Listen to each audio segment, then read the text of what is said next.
आज बात करते हैं वैशाली लोकसभा सीट पर एक बड़े नेता के शामिल होने से चुनावी चर्चा जोरों पर है, या यूं कहें कि चुनावी चर्चा में गर्माहट लेकर आएगी उस नेता की चिराग पासवान की पार्टी में एंट्री। फिलहाल वैशाली लोकसभा सीट किसी परिचय का मोहताज नहीं है। ये धरती लोकतंत्र की जननी है, भगवान बुद्ध की कर्मभूमि है और महावीर की जन्मभूमि है।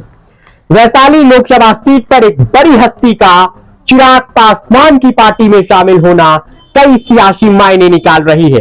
लोक जनशक्ति पार्टी के एक नेता के मुताबिक 21 जनवरी को रघुनाथ पांडे की पुत्रवधू विनीता विजय लोक जनशक्ति रामविलास का दामन थामने जा रही है 21 जनवरी को, और वे चिराग पासवान की पार्टी से करीब करीब तय मान के चलिए कि वैशाली की चुनावी पिच पर चुनावी मैदान में ताल ठोकती नजर आएंगी।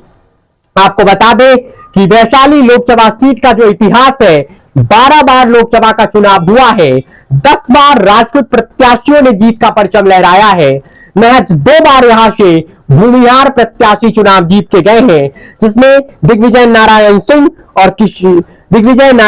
और किशोरी सिन्हा शामिल है। खैर, इस सीट पर सियासी समीकरण यही है, लेकिन 21 जनवरी को एक बड़ी मिलन समारोह होने वाला है लोक जनशक्ति पार्टी की तरफ से, और यह कार्यक्रम वैशाली लोकसभा सीट के अंतर्गत रखा गया है। और विनीता विजय जो कांग्रेस और बीजेपी होते हुए अब चिराग पासवान का दामन थामने जा रही है, और वे वैशाली से एक अघोषित उम्मीदवार अभी कह लीजिए चिराग पासवान की तरफ से हो रही है, यानी बीना देवी के लिए एक करारा झटका है, कह सकते हैं आप, उनकी चुनावी राजनीति के लिए। वैसे विनीता विजय लोकसभा का चुनाव भी लड़ी थी कांग्रेस के टिकट पर, लेकिन कोई खास कमाल नहीं कर पाई थी, लेकिन अब वे महफूज सीट तलाश रही है और इसीलिए वह वैशाली गई है।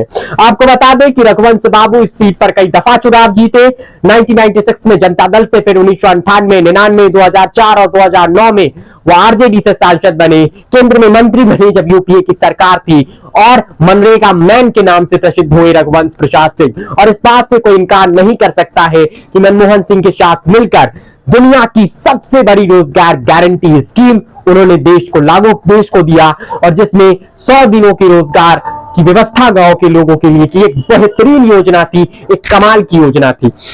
वैसे इस सीट पर अगर हम कहें तो महिलाओं के लिए ये सीट बेहद महफूज कह लीजिए आप, जहां से किशोरी सिन्हा जीतती है, उषा सिन्हा जीतती है, लवली आनंद जीतती है, वीणा देवी चुनाव जीतती है, यानी कई बार ये सीट पर महिलाओं ने चुनाव में जीत हासिल किया है। और अब एक बार फिर से एक महिला प्रत्याशी विनीता विजय शामिल हो रही है। विनीता विजय भूमिहार जाति से है, क्या तीसरी बार कोई भूमिहार प्रत्याशी वैशाली लोकसभा का प्रतिनिधित्व कर पाएगा, ये देखना दिलचस्प होगा। विनीता विजय चिराग पासवान के साथ पार्टी में शामिल होंगी, 21 जनवरी को बड़ा शक्ति प्रदर्शन करेगी। तो क्या वैशाली में राजपूत बनाम भूमिहार की सियासी अदावत हमें फिर से देखने को मिलेगा? और चूंकि इस सीट पर भूमिहार और राजपूतों का दबदबा रहा है, क्या भूमिहार तीसरी बार ये सीट जीतेंगे? और विनीता विजय के उम्मीदवार बनने से एनडीए को कितना फायदा होगा, और महागठबंधन इसके बदले कौन सा कैंडिडेट लेकर आएगा, ये देखना दिलचस्प होगा।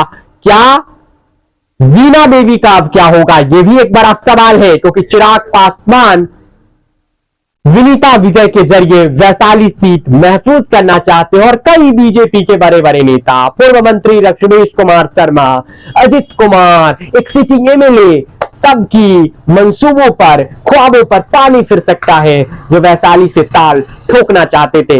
बड़ी खबर यही, 21 जनवरी को वैशाली लोकसभा सीट के अंतर्गत होने वाले एक कार्यक्रम में चिराग पासवान की मौजूदगी में विनीता विजय लोक जनशक्ति रामविलास का दामन थामेंगी, और एक तरीके से वह वैशाली लोकसभा सीट से 2024 में एनडीए और लोक जनशक्ति पार्टी की उम्मीदवार हो सकती है। फिलहाल इस वीडियो में इतना ही। ये वीडियो आप लाइव पब्लिक पर देख रहे थे, चैनल को सब्सक्राइब कर लीजिए। आपका धन्यवाद।